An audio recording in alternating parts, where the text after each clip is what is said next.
Hi mga langga, for today's video, gawa tayo ng vegetables pickle. Ito 1 cup na water, 1 cup vinegar,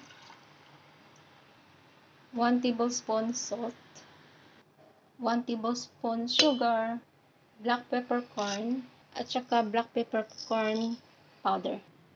Mix natin, tapos pakuluan hanggang matunaw yung kanyang asukal at saka sugar.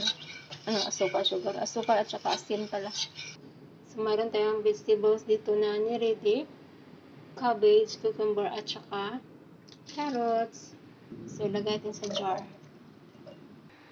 Habang mainit pa, ilagay natin dito sa ating butter. So, ayan na. After 4 hours, pwede natin ilagay yan sa refrigerator. Magawa tayo ng 2 botelya. Thank you for watching. Walang gabay.